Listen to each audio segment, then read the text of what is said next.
Ar cīņu turnīru Geto Fights Legends noslēdzies ir Geto Fights turnīru seriāls 2027. gadā.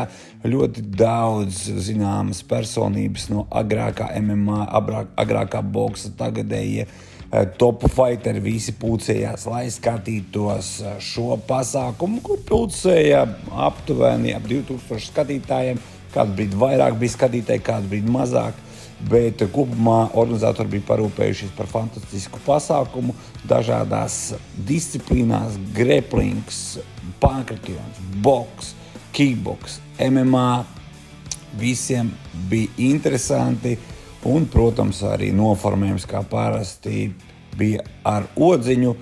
Bija būris, bija gaismas, bija mūzika, bija pat dzīvā mūzika un viss bija, manuprāt, izdevies šeit. Es piedāvāju labākos momentus no tām cīņām, ko es redzēju. Tiesā es dažu brīdi nefilmēju cīņas, skatījos ar aizrautību un bija patiešām ļoti, ļoti interesanti. Bija dāmas, bija čaļi, bija vecāki ar lielāku pieredzi, mazāku pieredzi. Pie kādā gadījumā Geto Fights mums palīdz atrast nākamās zvaigznes, un noteikti šeit mēs redzējām nākamos top cīkstoņus, kuri pēc tam mūs priecēs augstākās arēnās, starptautiskās arēnās, un kādā gadījumā mums cīņas sportā Latvijā ir nākotne, un to atspoguļo arī Geto Fights rīkotie turnīri. Nojaušu, ka arī ziemā būs kāds no Geto Fight turnīriem, bet tie jau būs iekštelpā, un tas, protams, nav tas, ko mēs redzam šeit Grīziņkalnā. Grīziņkalnā tur ir patiešām īsti geto sajūta. Un viena no vakar galvenajām cīņām bija cīņa starp divām dāmām, boksa mačs, abas, kuras vienu otru ļoti labi pazīst, Norisa Džaņāna pret Agnesi Božu.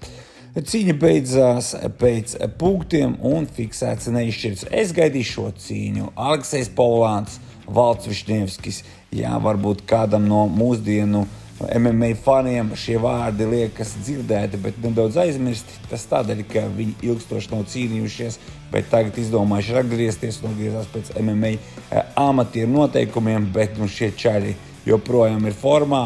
Jā, nedaudz ir ierūsējuši, ātrumiņš varbūt ir bišķi pamazinājies, varbūt nav tādi jaudi, kā mēs esam redzējuši, bet vēl dažas cīņas, vēl nedaudz treniņi, un šie čaļi, ja viņi turpinās sisties, mēs pa viņiem dzirdēsim jau pavisam citā līmenī.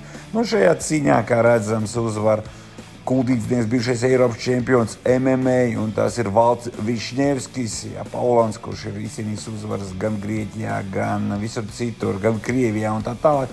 Šoreiz viņš zaudēja, bet viņš pēc cīņas atzina, ka bija ļoti interesanti cīņa. Minūte 10 sekundes, cik prasīja Valdam, lai izcīnītu panākumu pēc vairāk kā 6 gadu pauzi. Lūk, arī Valds atgriežas ar uzvaru. Un šeit arī uzvarētāju paziņošana dažās cīņās. Šīs brīdis ir, protams, ļoti emocionāls un priekam bagāts.